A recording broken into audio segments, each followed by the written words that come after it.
So hello guys, this is medico Pradyumn. भैया क्या मैं नीट क्रैक कर सकता हूँ 3 महीने के अंदर? भैया क्या अभी से अगर मैं पढ़ाई स्टार्ट करूँ तो क्या मेरी नीट क्लियर हो जाएगी 2022 वाली? भैया अभी मेरी सिचुएशन या फिर कंडीशन इतनी अच्छी नहीं है, मेरे मार्क्स उतने अच्छे नहीं आ रहे हैं, तो क्या अभी भी मैं सिलेक्शन ला सकता हूँ?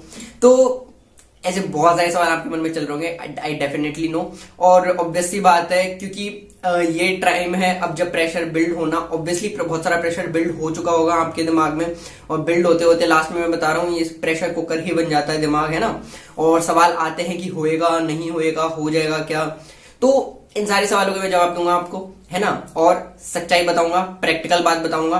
बात शुरू करने से पहले आपको एक छोटा सा काम करना है। क्या? अगर चैनल पे नए हो तो प्लीज प्लीज प्लीज, अगर लाल कलर का सब्सक्राइब बटन है दिख रहा है तो उसको दबा दो, दबा के ग्रे कर दो। अगर ये मेरी भोली सी सूरत पहली बार देख रहे हो, व्हाट द हेल भोली सी सूरत, जो भी है मेरे को पहली बार देख रहे हो, चैनल पे नए हो तो प्लीज सब्सक्राइब करना, है ना।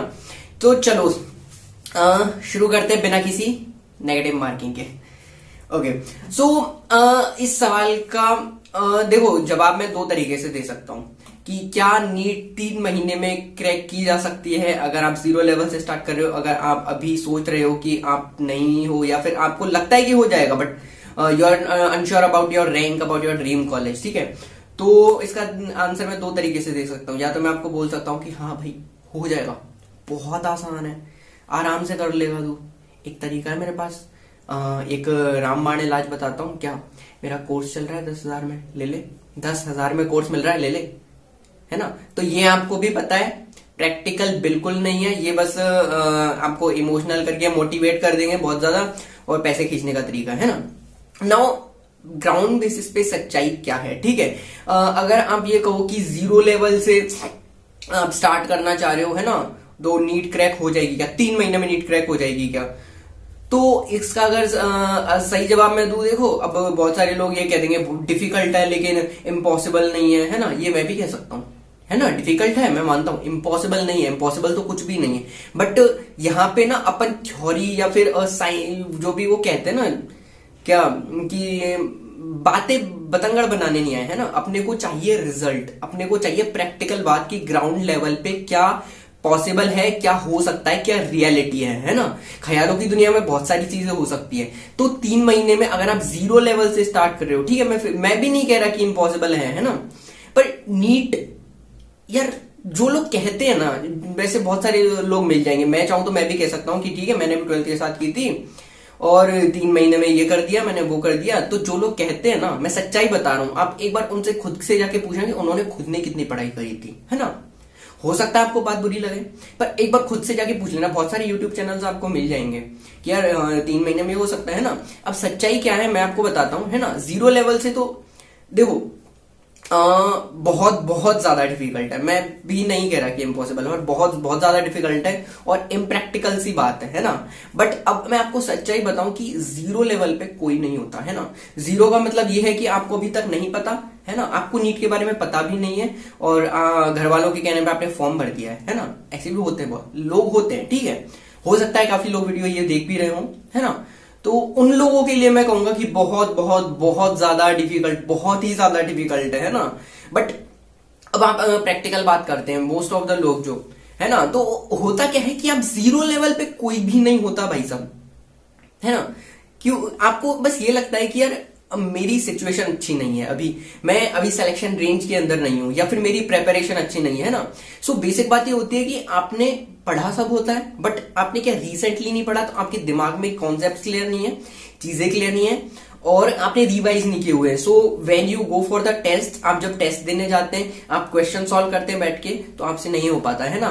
तो इस 0 लेवल पे कोई नहीं होता, ये बात भी प्रैक्टिकल है ना। मैं ये कह रहा हूं कि 0 लेवल से स्टार्ट करके नीट क्रैक करना इम्प्रैक्टिकल बात है, बट सच्चाई ये है कि 0 लेवल पे भी कोई नहीं होता, है ना। आपने ऑब्वियसली, अगर आप ड्रॉपर है तो डेफिनेटली आपने सिलेबस काफी बार कर रखा होगा, और इवन इफ आप 12th के साथ है, जैसे मैंने 12th के साथ दी थी फर्स्ट टाइम, तो भी, है ना, आपने इतने सारे टेस्ट दे लिए, है ना, तो सिलेबस आपने कर रखा है, ठीक है।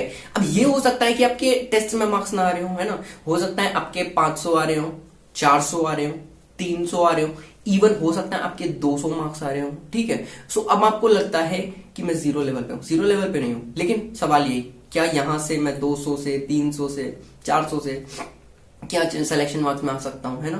क्या मैं 600 स्कोर कर सकता हूँ, जो भी है, अगर 300 है तो 500 550 स्कोर कर सकता हूँ, ये पॉसिबल है ना। बट ये भी नहीं है कि इतना आसान है, कहने से नहीं होता, है ना। तो उसके लिए आपको कुछ चीजें दिमाग में क्लियर रखनी पड़ेंगी, है ना। और पहली चीज जो सबसे ज्यादा इंपॉर्टेंट है क्लियर रखना, वो है एक टारगेट, है ना।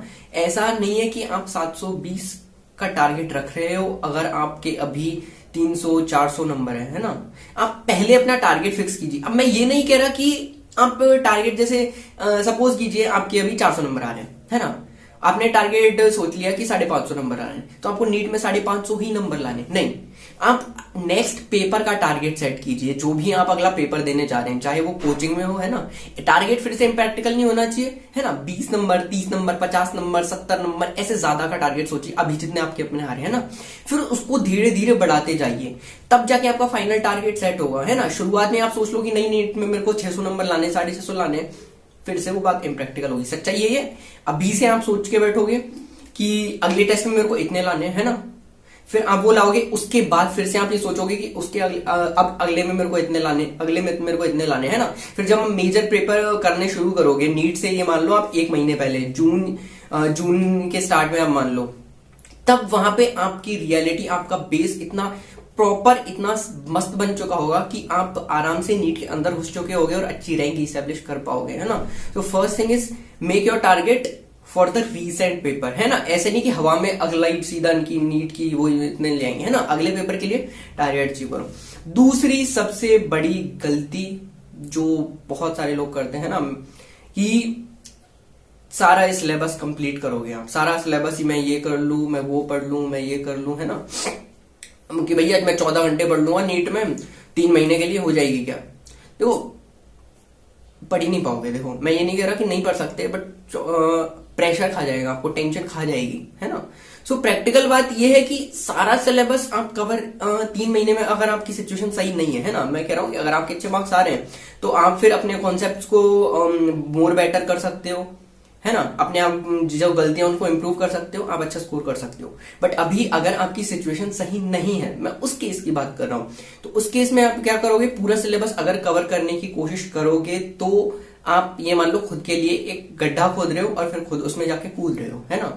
मिट्टी कोई डाले या ना डाले, लेकिन आप गड्ढे में गिर चुके हो, है ना। ये लिखवा के ले लो मेरे से। तो करना क्या चाहिए ये भी बता दो भैया, करना क्या चाहिए बता रहा हूं। तो अगर आपको लगता है कि आप सिचुएशन सही नहीं है तो सारा सिलेबस आप कवर ना करो, है ना। मैं कह रहा हूं 50% सिलेबस कवर कर लो, ठीक है। 40% मैं कह रहा हूं 40% सिलेबस कवर कर लो। अब बोलोगे भैया 40% सिलेबस में तो यार कैसे होगा, है ना, नंबर तो हमको 550-600 लाने हैं। मैं क्या कह रहा हूं 500, 40% सिलेबस वो होना चाहिए आपका वो क्वालिटी सिलेबस होना चाहिए, वो मोस्ट इंपॉर्टेंट सिलेबस होना चाहिए कि 40% आप पढ़ रहे हो तो उसमें से 70 या 80% क्वेश्चन आए। That's the most important thing. आप कितना पढ़ रहे हो वो मैटर करता है, बट उससे ज्यादा मैटर करता है कि आप क्या पढ़ रहे हो और वो चीज एग्जाम में के लिए कितनी इंपॉर्टेंट है। फिर से मैं बोल रहा हूं ये कोई थ्योरी क्लास नहीं है, है ना। मैं ज्ञान देने नहीं आया हूं, मैं प्रैक्टिकल बात करने आया हूं। बहुत सारा पढ़ लो, है ना, उसमें से एक क्वेश्चन आए, आपने एक फिक्स एक पेज पढ़ा, उसमें से 2 क्वेश्चन फंस गए। कौन सी ज्यादा चीज है, एक चैप्टर पढ़ा उसमें से 10 क्वेश्चन फंस गए, ठीक है। आप अगर कमेंट करके पूछोगे तो मैं डेफिनेटली आपको वो चीजें बताऊंगा, वो पॉइंट्स बताऊंगा जिनमें से क्वेश्चन आते हैं, है ना। इसके लिए बाकी अगर आप अभी भी प्रिपेयर कर रहे हो तो आप प्रीवियस ईयर के पेपर्स के थ्रू जा सकते हो, है ना। हाई यील्ड पॉइंट्स आपको पता लग जाएंगे। So this is the thing कि आप पूरा सिलेबस मत कवर कीजिए, पहले हाई यील्ड टॉपिक्स पे जाइए, है ना। और दूसरी चीज, जो टॉपिक्स अभी आपको लगता है कि वीक है उनको मैं कह रहा हूं छोड़ दो, ठीक है। मैंने एक वीडियो में कहा था कि कभी टॉपिक छोड़ने नहीं चाहिए, ठीक है, वो सिनेरियो अलग था। अभी मैं उस चीज की बात कर रहा हूं कि आपको लगता है कि आपकी कंडीशन सही नहीं है ना, तो अभी उन टॉपिक्स को छोड़ दीजिए। अभी होता क्या है कि मैं ये चीज कहने की कोशिश कर रहा हूं कि आप सारा अगर पढ़ने की कोशिश करोगे तो आप सरफेस लेवल से पढ़ोगे, ऊपर ऊपर से आप पढ़ने की कोशिश करोगे, लेकिन जब पेपर आएगा, पेपर में क्वेश्चन उसने थोड़ा सा घुमा दिया, वहां पे आप नेगेटिव करके आ जाओगे। तो वही अब तो उसका कोई फायदा नहीं हुआ बेसिकली, है ना। मैं कह रहा हूँ सिलेक्टेड टॉपिक्स पढ़ो, उनमें डीप में जाओ, थोड़ा डीप में, है ना। डीप में इतना कि आप एग्जाम में जितने क्वेश्चंस आ रहे हैं उनको कर पा रहे हो, है ना। टॉपिक पढ़ो, पेपर उठा के देखो पहले के क्वेश्चन हो रहे, ठीक है, फिर जाके उन टॉपिक्स पे जाओ जो आपके वीक है, फिर उनका बेसिक बनाओ उनको, फिर मैं कह रहा हूँ सरफेस लेवल से कर लो भले ही, है ना। क्योंकि अपना मोटिव क्या है कि अपने सोचा कि अगले पेपर में अपने को 550 स्कोर करने, तो अपने को इतने क्वेश्चन अटेम्प्ट करने, तो इतना अपना क्या बोल रहा हूँ, सिलेबस कवर होना चाहिए, इतना सिलेबस होना चाहिए। उसके बाद बाकी अपन सरफेस लेवल से पढ़ जाए, कोई क्वेश्चन फंस गया तो ठीक है, नहीं फंसा तो भी ठीक है, पॉजिटिव ही है ना। बट जो अपन कर रहे हैं वो ऐसा होना चाहिए कि उससे कुछ भी आ जाए, कैसा भी क्वेश्चन आ जाए, मैं करूंगा। आई होप आपको मेरी बात समझ आ गई होगी, और अगर यहां तक वीडियो देखा है तो डेफिनेटली आप करना चाह रहे हैं, आपके अंदर है कि भाई साहब क्रैक करनी है, जज्बा तो है ना। तो इसी बात पे चैनल पे नए हो तो प्लीज प्लीज प्लीज फिर से बोल रहा हूं, सब्सक्राइब जरूर करना, है ना। और मिलते हैं आपसे नेक्स्ट वीडियो में, कोई भी क्वेरी कमेंट सेक्शन में पूछना, तब तक के लिए tata bye bye, see you.